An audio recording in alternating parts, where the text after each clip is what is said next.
Семейден бір қарындасымыз келатқанда қазақ тілінде емханаға кіргенде шашынан ұстап алып қазақша сөйлегенде лақтырып жіберді.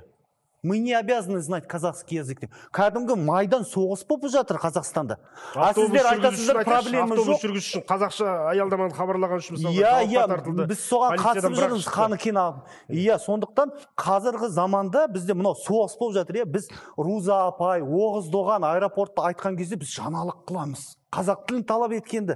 Бұл деген десоветизация, декоммунизация болмайды, біз құлдық сана. Біз қазақтар, әрбіз, сіз барсыз, біз бәріміз құл болып өсіп жатырмыз. Өйткені біз аэропортта бөтен ұлтын көріп, ана қазақ тілінде сұрауға қорқамыз. Сондай халыққа айналдық. Сондықтан бұл мысалы жаңалық бұл мынау Қастерден анау жүргізушіден Салтанат Ташенова деген шүбірлеген анау Ташенова, қазақша говори со мной на русском деді ғой, соған қарсы мына Қаныкен апамыз болысты, ол осы жаңалық болу керек. Бізде керісінше мен барып бөтен ұлттан нан қазақша сұрасам, я не понимаю, говорю, я тебя не буду обслуживать. Қалай не обслуживать? Сен заңды бұзып жатсың. Мен полиция қызметкерлерін сол жерде шақырам, полицейский кеп тұрады, сүмірейіп тұрады, мен не істеймін деп. Сондықтан бізде десоветизация өткен жоқ. Бізге десоветизацияның орнына қазір Ассамблея народов Казахстана келді де, олар да бәрі де қазақ тілін менсінбейді. Сосын бұл заңсыз ұйым.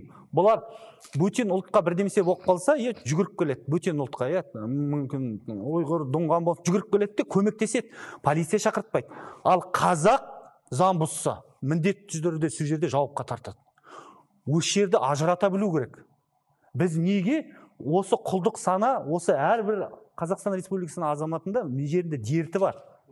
Мен және осы студияға келатқанда маған кіріп келдім, мен осы бірінші арнаға келіп, күзетші айтады, не понял, говори на русском дейді.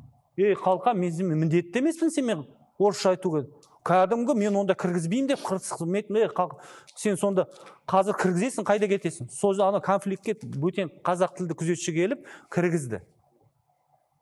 Сондай масқара болып жатыр. Біз нанды қазақша сұрауға қорқатын халыққа айналдық. Сосын тағы бір мәселе айтайын. Қазір біз құлдық сананы дәлелдеп берейін. Мысалы, біз мониторинг жүргізіп жатыр Қазақстан бойынша 11 қалада, Мысалы, велоспорт, теннис, хоккейге қазақша звондасаң, қазақ балаларын алмайды. Тренерлер бүкіл 100% орыс тілді азаматтар немесе орыс ұлтынан. Сондықтан сол жерде хоккей, водное поло, велоспорт қазақ балалар мүлдем жоқ. Біз өз мемлекетімізде, өз қазақ тілімізде секцияға бере алмайтын ұлтқа айналдық.